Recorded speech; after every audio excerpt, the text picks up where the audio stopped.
Breaking news, মহার্ঘ ভাতার মতো পে স্কেল বাতিলের ষড়যন্ত্র করছে সরকার, হাসনাত আব্দুল্লাহ। তো দর্শক, নবম পে স্কেলের সর্বশেষ গুরুত্বপূর্ণ আজকের নিউজটি শেষ পর্যন্ত দেখুন এবং শুরুতেই চ্যানেলটি সাবস্ক্রাইব করে রাখুন।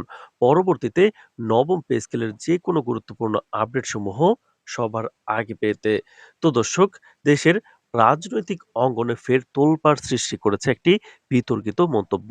হাসনাত আব্দুল্লাহ এক বিস্ফোরক অভিযোগ তুলে বলেছেন, মহার্ঘ ভাতার মতোই এবার পে স্কেল বাতিলের ষড়যন্ত্র করছে সরকার। আজ তিনি বলেন, সরকারি কর্মচারীদের জীবনযাত্রার ব্যয় যেভাবে বেড়েছে, তাতে নতুন পে স্কেল কার্যকর না করা মানেই প্রশাসনের ভিতরে দুর্বল করে দেওয়া। অথচ সরকার নাকি নেপথ্যে এমন এক সিদ্ধান্ত নিতে যাচ্ছে যা কার্যত পে স্কেল বাতিলের সমান। দীর্ঘ ১১ বছর পর গঠিত পে কমিশনের সুপারিশ চূড়ান্ত নিয়ে শেষ মুহূর্তের ব্যস্ততা পার করছেন কমিশন সংশ্লিষ্টরা। তবে গত রোববার অর্থ উপদেষ্টা সালেউদ্দিন আহমেদের এক বক্তব্যে বুক ভেঙেছে কর্মচারীদের। উপদেষ্টা বলেন, নতুন পে স্কেলের সিদ্ধান্ত নেবে আগামী সরকার। সালেউদ্দিন আহমেদের বক্তব্যের বিরোধিতা করেছেন হাসনাত আব্দুল্লাহ।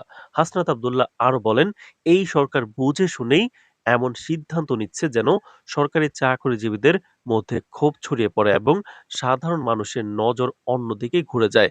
তিনি দাবি করেন, যেভাবে অতীতে মহার্ঘ ভাতা বন্ধ করে মানুষকে ঠকানো হয়েছিল, ঠিক সেভাবেই এখন পে স্কেল নিয়ে নাটক সাজানো হচ্ছে।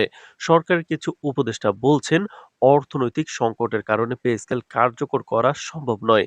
কিন্তু প্রশ্ন হলো, নির্বাচনের সময় কোটি কোটি টাকা ব্যয় করা যাবে, অথচ কর্মচারীদের প্রাপ্য বেতন কাঠামো দিতে গেলে এত টালবানা কেন?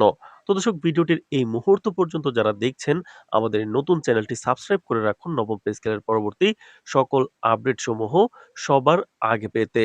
তো দর্শক, সরকারের অর্থ উপদেষ্টা দলের একাধিক সূত্র জানিয়েছে, সম্প্রতি প্রধান উপদেষ্টার সঙ্গে বৈঠকে পে কমিশনের ভবিষ্যৎ নিয়েও আলোচনা হয়েছে, যেখানে কেউ প্রস্তাব দিয়েছিলেন পে স্কেল স্থগিত রাখার, আবার কেউ বলেছেন একেবারে বাতিল করার কথা। যদিও সরকার আনুষ্ঠানিকভাবে এ বিষয়ে কিছু জানায়নি, তবে প্রশাসনের ভেতরে এখন গুঞ্জন, আগামী মাসের প্রজ্ঞাপনে হয়তো বড় কোনো ঘোষণা আসতে পারে। অন্যদিকে পে স্কেল নিয়ে আন্দোলনরত সরকারি কর্মচারীরা এখন আগের চেয়ে বেশি উত্তেজিত। বিভিন্ন সামাজিক মাধ্যমে চলছে প্রতিবাদ, চলছে হুঁশিয়ারি। পে স্কেল বন্ধ মানে আমরা আন্দোলনে নামবো। কর্মচারী ইউনিয়নগুলো বলছে, সরকার যদি পেছনের দরজা দিয়ে কোনো ষড়যন্ত্র করে, তবে দেশ জুড়ে কর্মবিরতির ডাক দেওয়া হবে। হাসনাত আব্দুল্লাহ তার বক্তব্যে আরো বলেন, সরকারি কর্মচারীরা এই দেশের মেরুদণ্ড। তাদের প্রতি অবিচার মানে রাষ্ট্রের প্রতি অন্যায়। আমরা এমন সরকার চাই না যারা জনগণের পরিশ্রমের মজুরি দিতে গড়িমসি করে। এদিকে অর্থনীতি বিশ্লেষকরা বলছেন, বর্তমান মুদ্রাস্ফীতির হারে যদি নতুন পে স্কেল কার্যকর না করা হয়, তাহলে নিম্ন ও মধ্য আয়ের সরকারি কর্মচারীদের জীবনে চরম সংকট নেমে আসবে। তাদের ক্রয় ক্ষমতা কমে যাবে, বাজারে টিকে থাকা কঠিন হয়ে পড়বে, আর এর প্রভাব সরাসরি পড়বে দেশের উৎপাদন ও সেবা খাতে।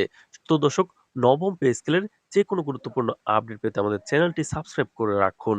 সব মিলিয়ে দেশের চাকরিজীবী সমাজে এখন একটাই প্রশ্ন ঘুরছে, আসলে কি সরকার সত্যি পে স্কেল বাতিলের পথে হাঁটছে, নাকি এটি শুধু সময় ক্ষেপণের একটি কৌশল? হাসনাত আব্দুল্লাহর এই বক্তব্যে সেই প্রশ্ন আরো জোরালোভাবে সামনে এসেছে। দেশের রাজনৈতিক পর্যবেক্ষকরা মনে করছেন, পে স্কেল ইস্যু এখন সরকারের জন্য সবচেয়ে বড় জনমত সংকট হয়ে দাঁড়াতে পারে। এখন চোখ থাকবে সরকারের পরবর্তী সিদ্ধান্তের দিকে। জনগণ জানতে চায়, মহার্ঘ ভাতার মতো আরেকটি অধ্যায় কি শুরু হতে যাচ্ছে, নাকি সরকার শেষ পর্যন্ত চাপের মুখে পে স্কেল বাস্তবায়নের পথে ফিরবে?